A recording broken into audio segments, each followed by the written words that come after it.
Both Koreas remain in a state of suspended war till day. This is the story of North and South Korea.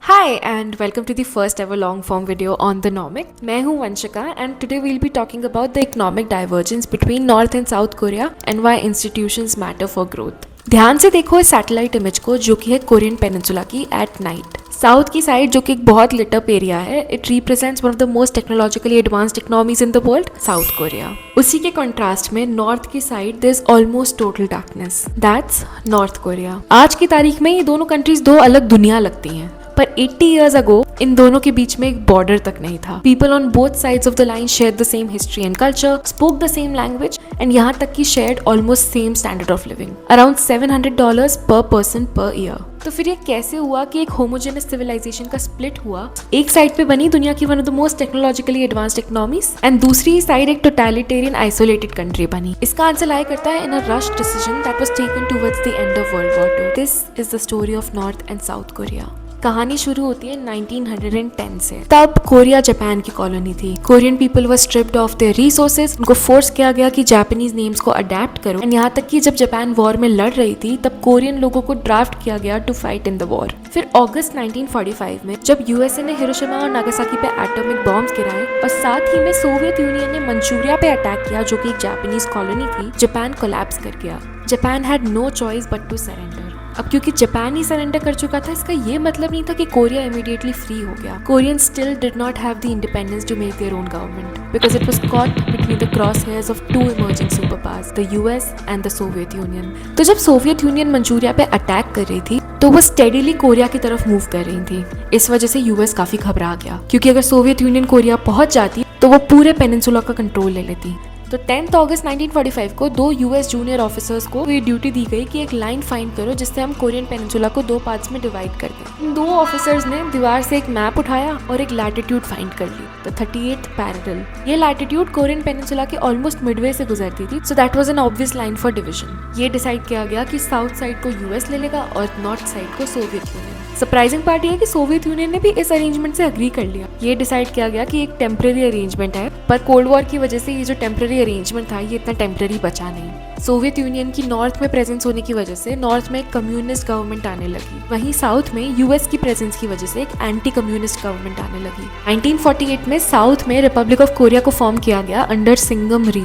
दूसरी साइड north में Democratic People's Republic of Korea को form किया गया under Kim to सा। यहाँ पे problem ये थी कि दोनों ही साइड की गवर्नमेंट्स दूसरी को रिकॉग्नाइज नहीं कर रही थी। इन दोनों के कॉन्स्टिट्यूशंस में ये लिखा गया था कि ये ही एक लेजिटिमेट अथॉरिटी है over the entire Korean peninsula. तो ऑफ कोर्स ग्राउंड्स बन रहे थे फॉर वॉर। फिर जून 1950 में with the help of Soviet union and China, north Korean army ने 38 पैरेलल को क्रॉस करके साउथ कोरिया में इन्वेड कर दिया और 3 ही दिन में सोल को कैप्चर कर लिया। अगले 3 साल तक ये वॉर चलती रही और मिलियन लोगों की जान भी गई।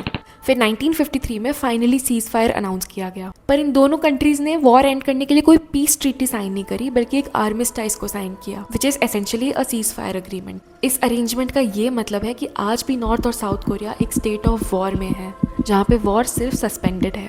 आर्मिस्टाइज के साइन करने के बाद नॉर्थ कोरियन आर्मी वापस अपनी टेरिटरी में चली गई। जो 38th पैरेलल का लाइन था वो एक एक्चुअल बॉर्डर बना दिया गया with a 4 kilometre buffer zone called the DMZ और द डीमिलिटराइज्ड जोन। और इसी के साथ साथ बना नॉर्थ में नॉर्थ कोरिया और साउथ में साउथ कोरिया। इकोनॉमिक्स के पर्सपेक्टिव से 1953 Korea sets ground for one of the cleanest natural experiments in history. Korean peninsula एक बहुत अच्छा एग्जांपल है टू अंडरस्टैंड कंट्रीज में इकोनॉमिक ग्रोथ क्यों होती है। देखो, दोनों कंट्रीज का स्टेट समझो।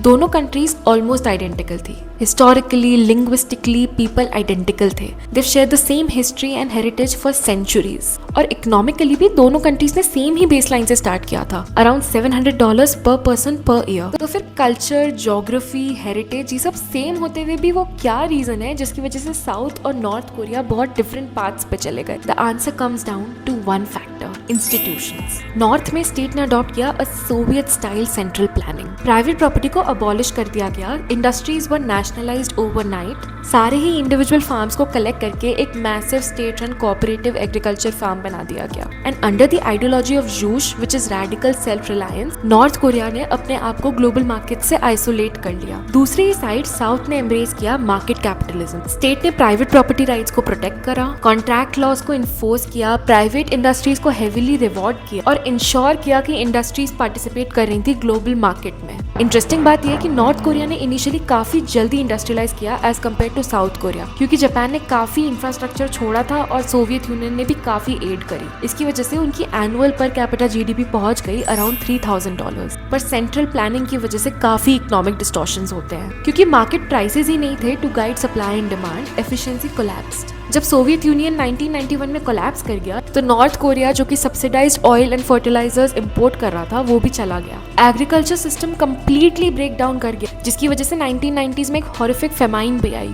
थाउजेंड्स ऑफ लोगों की डेथ हुई और नॉर्थ कोरिया की एनुअल पर कैपिटा जीडीपी आके गिरी टू $1,100। दूसरी साइड साउथ कोरिया ने एक मिरेकल पुल किया which the economists call the miracle of Han River. क्योंकि साउथ कोरिया ओपन था टू इंटरनेशनल ट्रेड, उसने इन्वेस्ट किया था heavily into education and military rule को ट्रांजिशन किया गया into a democracy. South Korea की annual per capita GDP in the late 1990s पहुंच गई $12,000। नॉर्थ कोरिया की ट्रेजेडी काफी हार्ट ब्रेकिंग है, पर यहाँ से ये बात क्लियर है कि institutions clearly matter for economic growth. Rules जो प्रोटेक्ट करते हैं प्राइवेट प्रॉपर्टी, जो इंश्योर करते हैं कि मार्केट ढंग से वर्क कर रहा है और इनोवेशन को रिवॉर्ड करते हैं, वो एक्चुअली लीड करते हैं टू प्रॉस्पेरिटी। और सिस्टम्स जो कि सारी पावर कुछ सेंट्रल प्लानर्स को दे देते हैं, वो एक्चुअली स्टैग्नेशन की तरफ लीड करते हैं। Two countries, same people, same heritage, पर जब आप एक लाइन ड्रॉ करके दोनों साइड्स अलग अलग इंस्टीट्यूशंस को एस्टैब्लिश करते हो, you end up with two entirely different worlds. If you found this breakdown insightful, please hit the like button and also subscribe for more such videos.